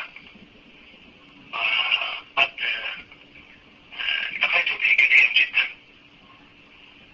وذهبت إلى بعض القرى التي وفقه الله عز وجل أن يكون فيها إماما وخطيبا ومعلما، فوجدته قد ميزه الله تبارك وتعالى بحسن التربية، لأن رأيت في بعض الأماكن التي كان يعلم فيها التزام الناس بالسنة واستقامتهم عليها التزاما شديدا جدا، استقامة واضحة، حتى الناس الكبار في السن جدا، حتى الطاعنين في السن دربهم على السنة وحبها والعمل بها. فأنصح بالانتفاع بهذا الشيخ الكريم جزاه الله خيرا، وأيضا عرفه في الدعوة ويزال في ذلك، وهذا جهاد عظيم. فالله تبارك وتعالى تقبل منا ومنه وممن يطلبون العلم على يديه على يدي غيره من أهل الحق، والله ولي التوفيق. آمين. جزاكم الله خير شيخنا. وصراحة أدين الله أننا هذا الذي رأيناه في الشيخ، وبارك الله فيكم شيخنا. طيب جزاكم الله خير. Le son était bien, Akhi Ibn al-Qayyim. Le son était bien. أخي ابن القيم الصوت الله يحفظك أخي. طيب جزاكم الله خير. وي صبا سيتي الحمد لله خلاص. هذا الشيخ عبد المالك الرمضاني حفظه الله ورعاه que je lui ai posé la question moi-même sur Cheikh Mohamed Chalabi. Est-ce qu'il le connaît? Est-ce qu'il nous conseille de prendre le ilm chez lui, de lui, etc. Et qu'est-ce qu'il connaît de Cheikh Mohamed Chalabi? Barakallahu fikum. Le Cheikh, il a dit que Cheikh Mohamed Chalabi, il le connaît depuis longtemps. Il a rencontré le Cheikh à plusieurs rencontres, à plusieurs fois. Et le Cheikh, il est sur une aqida salafiyya, et bonne manière et bonne akhlaq. Et là même, le Cheikh Abdel Malik a eu la chance et l'occasion de voir les places, les villages où Cheikh Mohamed Chalabi, les lieux où il était imam ou khatib dans cette mosquée. Il a vécu du bien, il a vu que les gens l'ont accepté, il a fait une bonne tarbiya, une bonne éducation à ces gens, même les grands et les vieux. الشيخ حفظه الله ورعاه il a pu بفضل الله عز وجل ومنه عليه d'après ce que الشيخ عبد الملك a dit il a eu un صدى كبير un changement بفضل الله عز وجل ثم الشيخ de sa manière et de ses akhlaq et de sa façon et de sa aqida. Et il nous conseille de prendre l'ilm de Cheikh Mohamed Chalabi. Il a dit prenez le ilm de Cheikh Mohamed Chalabi. Vous allez vous bénéficier et prenez le ilm de Cheikh Mohamed Chalabi. Qu'Allah Azza wa Jal le récompense, c'est un genre de djihad qu'il le fait. Et qu'Allah vous récompense et récompense toute personne qui est liée à cette da'wah. Et surtout le Cheikh Mohamed Chalabi. Alors ça c'est une chose que barakallahu fikum, le Cheikh ne m'a pas demandé. Pour vous dire, c'est pas le Cheikh qui m'a demandé. Et Adinullah, et Allah est mon témoin, le Cheikh m'a rien dit. C'est moi qui j'ai fait ça par moi-même. Parce qu'il y a des fois des gens, qu'Allah Azza wa Jalla les guide.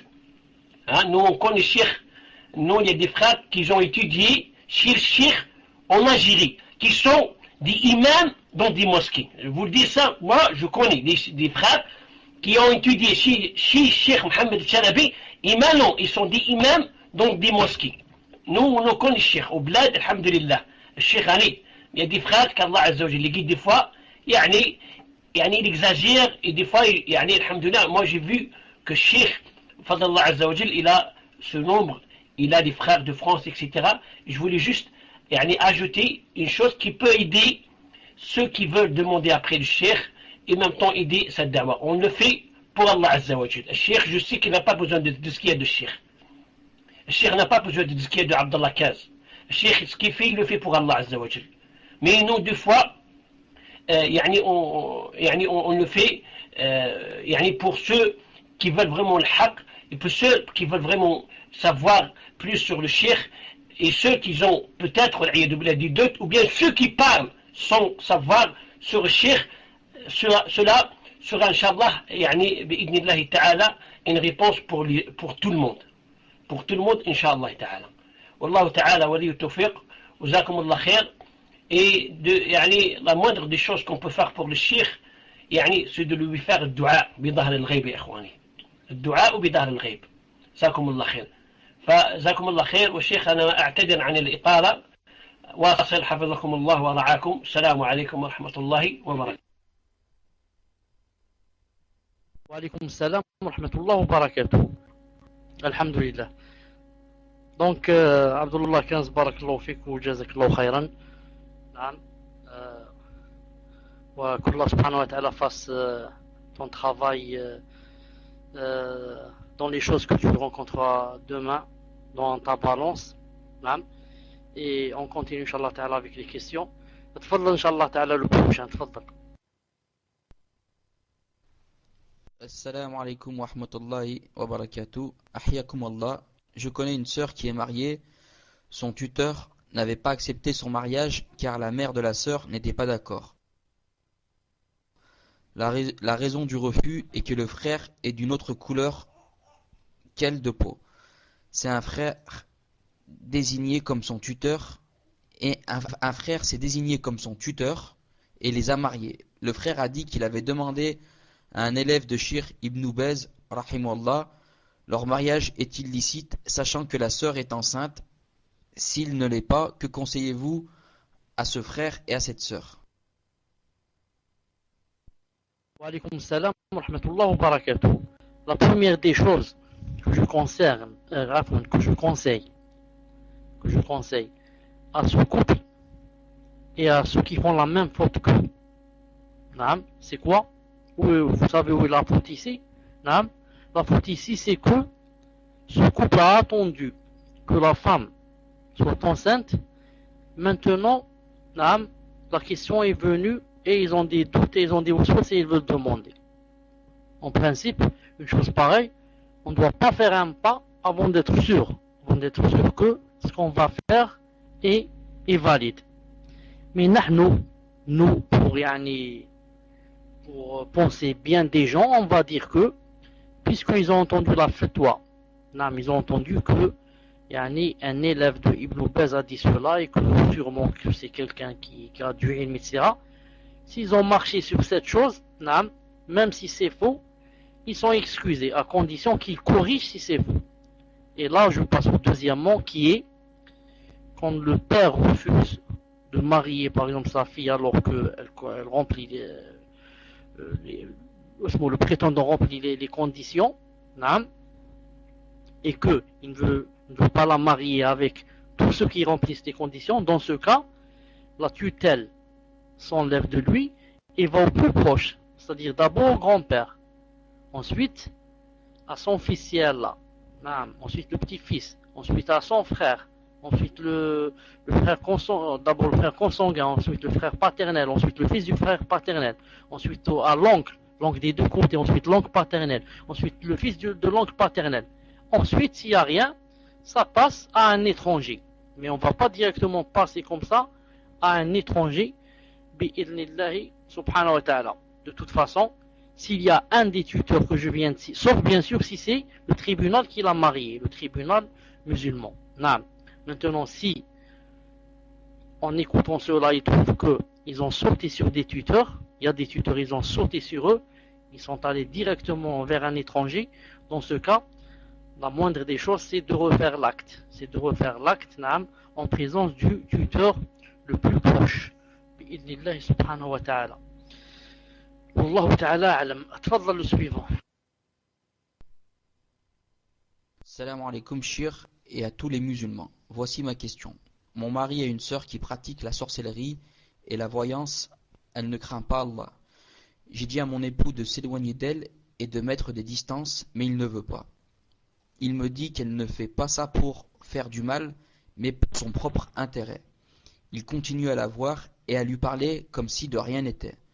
Il va chez elle, il s'appelle et il ne lui est fait jamais de rappel concernant l'association qu'elle commet. Merci de bien vouloir lui expliquer qu'il faut s'éloigner d'elle. Barakallahu fikum, salam alaikum. Wa alaykum assalam wa rahmatullahi wa barakatuh. Est-ce que je comprends que cet homme est en train de m'écouter? J'attends la réponse. Alhamdulillah. Donc je dis à ce frère, salam alaikum. Sache, cher frère, barakallahu fik, que en islam, naam, il y a une chose qui s'appelle l'amour en Allah et la haine en Allah subhanahu wa ta'ala. Et que Allah subhanahu wa ta'ala a montré dans le Coran que même le père, naam, le fils, le frère, toute la famille, s'ils sont dans un grave péché qui est la mécréance ou ce qui s'approche de cela, naam, qu'on ne doit pas être leurs alliés et ne pas les aimer, jusqu'à ce qu'on doit même se désengager d'eux, jusqu'à ce qu'ils reviennent vers la vérité. Faire la voyance et prédire l'avenir, c'est de la pure mécréance. Car le messager d'Allah a dit, quiconque va chez un mécréant, va chez un kahan, un voyant, ou bien celui qui prédit l'avenir, il a dit, s'il ne le croit pas, il va juste pourrir ou le présenter, 40 jours sa prière n'est pas acceptée, 40 jours. S'il le croit maintenant, il a dit, il est devenu mécréant, il a mécru en ce qui est descendu sur le prophète. فَقَدْ كَفَرَ بِمَا نُزِّلَ عَلَى مُحَمَّدٍ. Naam. Wa alaykum salam, barakallahu fik, jazakallahu. Et qu'est-ce qui est descendu sur Mohammed alayhi salam? Ce qui est descendu sur Mohammed alayhi salam, c'est le Coran. Et qu'est-ce qu'il y a dans le Coran? Il y a dans le Coran le verset qui dit قُلْ لَا يَعْلَمُ مَنْ فِي السَّمَاوَاتِ وَالْأَرْضِ الْغَيْبَ إِلَّا اللَّهُ وَمَا يَشْعُرُونَ أَيَّانَ يُبْعَثُونَ. Et dans le Coran, il y a le verset qui dit personne ne connaît ce qu'il y a dans les cieux ou dans la terre, sauf Allah subhanahu wa ta'ala. قُلْ لَا يَعْلَمُ مَنْ فِي السَّمَاوَاتِ وَالْأَرْضِ الْغَيْبَ. Dit personne de ceux qui sont dans les cieux ou bien dans la terre ne peuvent connaître l'avenir. Comme ça Allah ta'ala dit dans le Coran. Et cette personne dit que c'est pas vrai. Moi je prédis l'avenir et je peux savoir ce qui peut se passer. Donc c'est une personne pareille, ou bien elle a mécru au Coran, donc elle est devenue kafira. Ou bien elle a dit, je reconnais que seul Allah subhanahu wa ta'ala connaît l'avenir, mais moi je joue comme ça avec les shayatin, etc. Il me donne certaines paroles, etc. Et dans ce cas, elle a fait un très très grave péché. Si ce n'est pas du kufr, de la mécréance, ça devient au moins un très très grave péché. Donc toi mon frère, si tu veux que demain quand tu vas rencontrer Allah subhanahu wa ta'ala, si tu veux ne pas le rencontrer en colère de toi, il faudrait faire une de deux choses. Ou bien lui faire la da'wa et lui dire de craindre Allah subhanahu wa ta'ala et que c'est très grave ce qu'elle fait, etc. Ou bien dans le cas où elle dit moi je veux pas t'entendre et laisse-moi, c'est mes affaires, etc., de te désavouer d'elle et de dire Allahumma, je te prends comme témoin que je me désavoue de ma soeur, que ce n'est plus ma soeur jusqu'à ce qu'elle fasse la tauba et elle revienne vers Allah subhanahu wa ta'ala. Les gens, elle va chez les voyants, elle pratique pas la voyance, cher. Elle va chez les voyants, donc elle fait un grand péché, il essaye de lui faire la da'wa. Donc c'est maintenant, si c'est pas elle qui fait la voyance, et c'est elle qui va chez les voyants, il lui fait la da'wa, et lui montre que celui qui va chez le voyant, ou bien il le croit, ou bien il ne le croit pas. S'il ne le croit pas, 40 jours, sa prière n'est pas acceptée. S'il le croit, il est devenu mécréant. Voilà, il lui répète ça, Inch'Allah Ta'ala, et il lui dit ces choses jusqu'à, Inch'Allah Ta'ala, qu'Allah Ta'ala, yani, la fasse revenir vers le haqq. Naam. Tfadla, Inch'Allah, dans le prochain. Donc c'est la question de Rayana 8, je l'ai reçue. Assalamu alaikum.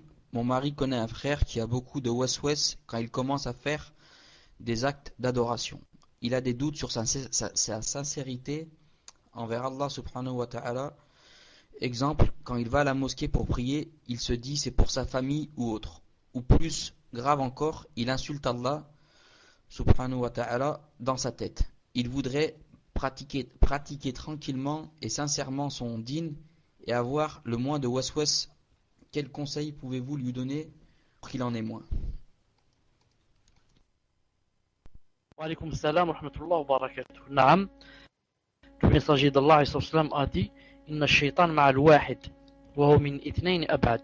Le shaitan est avec la personne quand elle est esselée. Mais quand on est deux, le shaitan est loin. Donc cette personne ne doit pas rester seule. Chaque fois qu'elle reste seule, le shaitan va venir et lui faire des waswas. Mais elle doit s'occuper au maximum à quoi? À être avec des gens, à écouter les doros, à écrire, à lire, à faire des invocations, et de ne pas rester comme ça, yani, à rien faire, et à laisser le shaitan venir faire les waswas.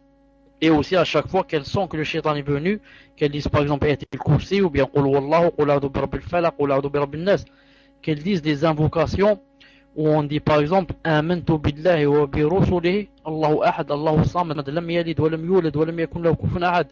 Elle crache 3 fois sur son épaule gauche. Et comme ça, jusqu'à ce que le shaitan aille bi'idna azawajal, ou bien du moins jusqu'à ce qu'elle faiblisse, elle fasse faiblir ce shaitan. Et ce qu'elle ne doit pas faire maintenant, ça c'est ce qu'elle fait. Et ce qu'elle ne doit pas faire, c'est de ne jamais refaire la chose à cause du shaitan. De ne jamais dire cette salade que je viens de faire, je crois ceci, je crois cela, peut-être je ne l'ai pas bien faite. Elle ne va pas refaire la salade. Je sais pas, peut-être si j'ai bien fait les ablutions, j'ai pas fait, j'ai pas dit bismillah au début. Elle refait pas les ablutions. Et comme ça, naam. Et quant aux insultes qu'elle a dans la tête, Allah Ta'ala ne va pas la punir pour quelque chose qui lui vient forcer.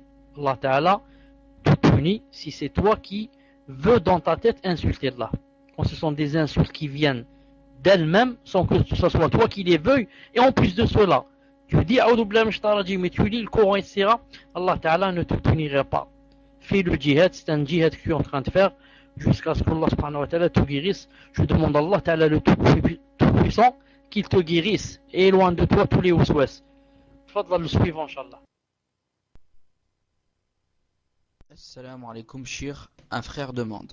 Une sœur juive s'est convertie à l'islam et souhaite écrire un livre sur l'islam et recherche de l'aide afin de pouvoir réaliser ce livre. Celle-ci souhaite mon aide. Je l'ai invitée à revenir aux savants et prendre la science des gens compétents. Ma question, quels conseils pouvez-vous leur donner, sachant qu'elle est convertie et qu'elle n'a pas de science malgré sa noble intention, celui d'écrire un livre sur l'islam? Wa alaykum salam wa rahmatullahi wa barakatuh. Je félicite cette sœur pour, comme on vient de dire ici, pour son humble intention d'écrire quelque chose pour l'islam, pour Allah subhanahu wa ta'ala. Mais en même temps, je conseille à cette sœur, si elle veut écrire quelque chose, qu'elle n'écrive alors que pour citer dans ce livre son expérience personnelle.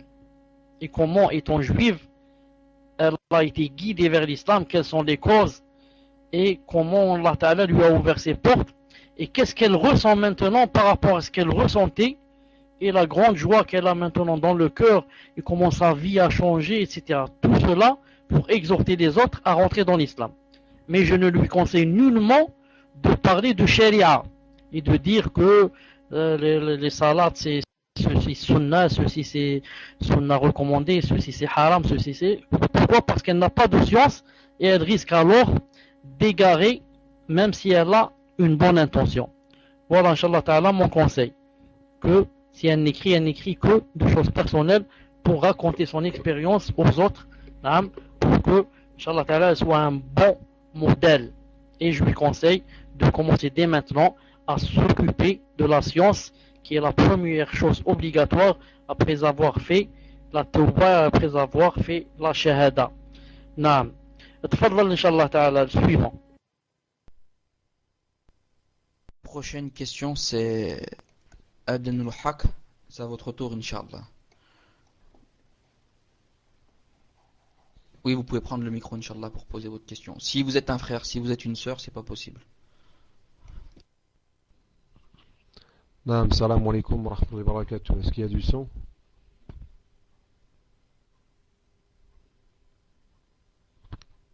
Alhamdulillah. Salam alaikum wa rahmatullahi wa barakatuh, chers tous les frères, toutes les sœurs. Cher, je suis vraiment très content ce soir que Abdullah il a parlé comme ça, qu'on a entendu cher Abdel Malik parler aussi comme ça. Mashallah alik. Le bien vient d'Allah Ta'ala, alhamdulillah. Et quand on sème dans une bonne terre des bonnes graines, on récupère en général des bons arbres poussent et des bons fruits poussent aussi. Mashallah, mashallah alik et jazakallah khair, cher. Je voulais poser la question ce soir, c'est sur l'Idda. Je me suis retrouvé à discuter avec quelqu'un sur l'Idda et en fait on avait une divergence sur le point de l'Idda. C'est quand la période, c'est-à-dire de fin, c'est-à-dire au début des menstrues de la femme ou plutôt à la fin quand elle se purifie. Parce que je voyais dans le livre donc Kitab At-Talaq, donc le Sahih Bukhari, dans le hadith 1872, où justement le point de vue qui était donné, c'est que la période de viduité se termine quand les menstrues sont finis et que la femme se purifie. Là, l'homme peut soit reprendre sa femme, soit la répudier.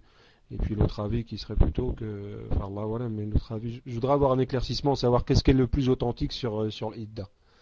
Je vous repasse le micro, cher. Et jazakallah khair, Inch'Allah. Wa alaykoum salam wa rahmatullah, barakallahu fik, jazakallah khairan toi aussi. Je profite de l'occasion quand quelque chose que je devais dire, yani je me le rappelle, je profite de la dire avant d'oublier. Naam. Et ensuite je réponds au frère, Inch'Allah Ta'ala. Naam. Je voulais dire que je vous ai dit la fois passée que ces temps-ci, Inch'Allah Ta'ala, si vous pouvez, jazakumullahu khairan, naam, ne m'envoyez pas au Gmail, ne m'écrivez pas au Gmail jusqu'à ce que, Inch'Allah Ta'ala, je vous dise. Jusqu'à ce que, Inch'Allah Ta'ala, je vous dise. Ces temps-ci, je suis saturé, ensuite je me sens pas, yani, je ne peux pas écrire comme ça facilement, ni donner les délits, etc. C'est pour ça que, barakallahu fikum, ceux qui peuvent téléphoner, téléphonent, ceux qui ne peuvent pas, yani, disent à une autre personne de téléphoner à leur place, ils entendent la réponse comme ça directement au téléphone ou bien directement maintenant dans le DAS. Nah. Ensuite, maintenant pour le téléphone, c'était jusqu'à 5 heures, mais je le laisse maintenant jusqu'à presque 6 heures, nah. Jusqu'à, c'est-à-dire 18 heures au lieu de 17 heures. Et très bientôt, Inch'Allah Ta'ala, il sera matin et soir. Al-Muhim. En ce qui concerne la période de viduité, naam, c'est très clair. En ce qui concerne la période de viduité, quand est-ce qu'elle se termine, naam, il y a différence. Il y a divergence. Pourquoi? D'après le verset. Le verset, ثلاثة قروء. Est-ce que le qara, est-ce que c'est la purification ou bien est-ce que c'est les menstrues et le sang? C'est d'après cela qu'il y a la divergence. L'avis le plus sûr, c'est que la femme, quand son mari la divorce et qu'elle est purifiée, elle est pure par exemple, et il vient de la divorcer.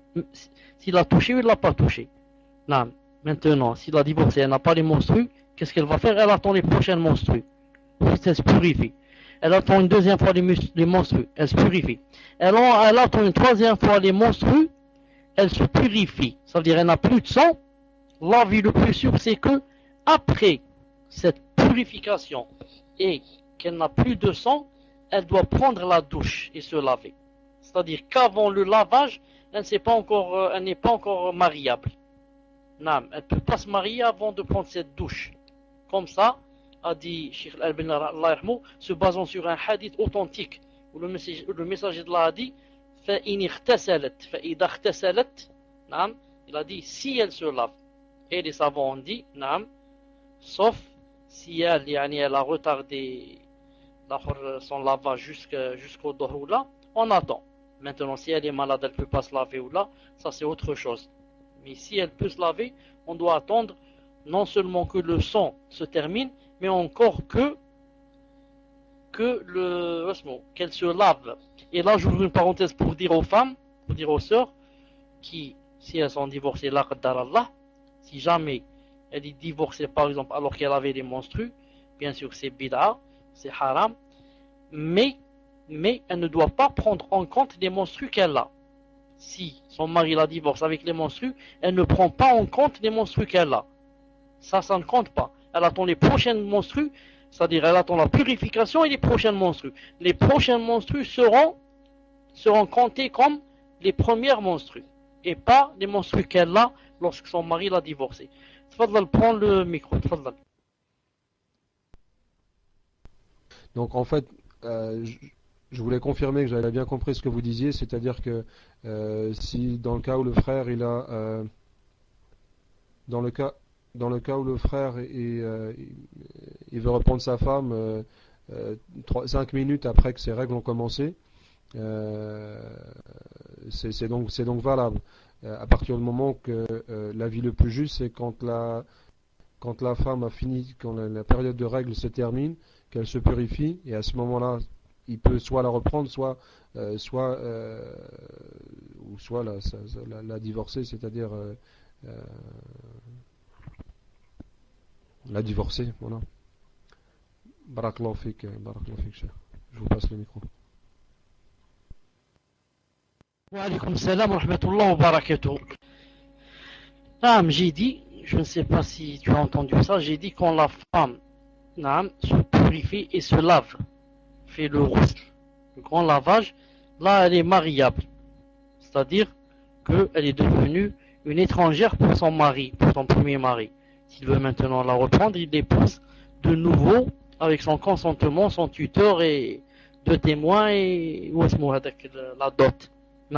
Mais tant que son sang ne s'est pas terminé de couler ou qu'elle n'a pas pris sa douche encore, son mari peut la reprendre sans son avis, même sans son avis, car elle est toujours sa femme. Car elle est toujours sa femme, bi'idnillah subhanahu wa ta'ala. Naam. Faddal, Inch'Allah, suivant. Alhamdulillah. Donc c'est la question sur InSpeak de Ourt 19. Assalamu alaikum, Cheikh. Il est très recommandé aux musulmans de faire le ghusl le vendredi. Est-ce qu'il est recommandé à la femme qui a ses menstrues de faire le ghusl le vendredi, ou c'est pas la peine, entre parenthèses, puisqu'elle n'est pas pure? Barakallahu fikum. Tfaddal, Cheikh. Wa alaykoum salam wa rahmatullah wa barakatuh. Alhamdulillah. La femme, il est recommandé pour elle de faire le ghusl le vendredi seulement si elle va à la mosquée, à condition qu'elle soit pure. À condition qu'elle soit pure. Car si elle a les menstrues, premièrement, ce n'est pas la peine qu'elle aille. Deuxièmement, si elle y va, ce n'est pas la peine qu'elle fasse le ghusl. Si elle y va pour rester par exemple sur des escaliers ou là, ne pas rentrer dans la salle de prière juste pour entendre la khutbah, dans ce cas, ce n'est pas la peine qu'elle se purifie, qu'elle fasse le grand ghusl, car elle ne va pas se purifier. Voilà, Inch'Allah ta'ala, ce que je voulais dire pour aujourd'hui. Il est déjà minuit chez moi, et vous savez que je n'ai pas encore mangé. Je vous laisse, Inch'Allah ta'ala, pour vous rencontrer samedi. Subhanakallahumma wa bihamdik, ashhadu an la ilaha illa ant, astaghfiruka wa atubu ilaik. Assalamu alaikum wa rahmatullahi wa barakatuh.